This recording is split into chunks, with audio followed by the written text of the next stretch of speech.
स्वामी नृसिंह सरस्वती महाराजांनी घेवड्याचा वेल उपटला आणि त्याच ठिकाणी सापडला सोन्याने भरलेला हंडा।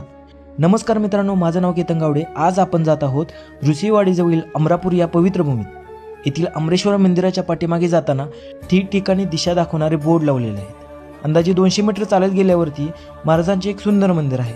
मित्रांनो, याच जागेचा उल्लेख गुरुचरित्रातील 18व्या अध्यायात दिला आहे। गोष्ट अशी की कोल्हापूर जिल्ह्यातील अमरापूर गावात एक वेदाभ्यासी गरीब ब्राह्मण राहत होता। तो सुशील, सात्विक, कर्ममार्गाने नीट आचरण करणारा व अतिथयशील असा होता। तो नित्यनेमाने भिक्षा मागून कुटुंबाचे पालनपोषण करायचा। त्या ब्राह्मणाच्या अंगणात एक घेवड्याचा वेल होता। त्याला पुष्कळ शेंगा यायच्या। एखाद्या दिवशी भिक्षा नाही मिळाली तर ते कुटुंब घेवड्याच्या शेंगावरतीच गुजराण करायचे। एके दिवशी ब्राह्मणास काहीही भिक्षा मिळाली नाही आणि त्याच दिवशी श्री स्वामी नरसिंह सरस्वती महाराज भिक्षेसाठी त्या ब्राह्मणाच्या घरी गेले। त्या दिवशी ब्राह्मण पत्नीने महाराजांना घेवड्याच्या शिजवलेल्या शेंगांची भिक्षा दिली। या सेवेने महाराज अतिशय प्रसन्न झाले। त्यांनी त्या कुटुंबाला तुमचे दारिद्र्य दूर जाईल असा आशीर्वाद दिला।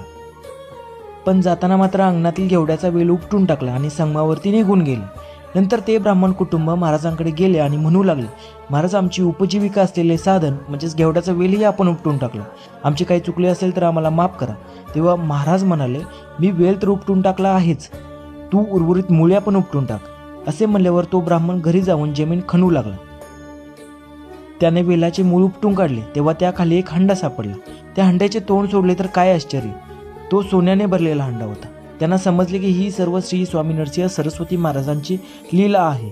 कालांतराने येथे स्वयंभू स्थान प्रकट झाले आणि त्या पवित्र भूमीवरती महाराजांच्या पादुका व शिवलिंगाची प्रतिष्ठापना करण्यात आली। आपणही नृसिंहवाडीला दर्शनासाठी येत असाल तर या पवित्र स्थळाला एकदा नक्कीच भेट द्या।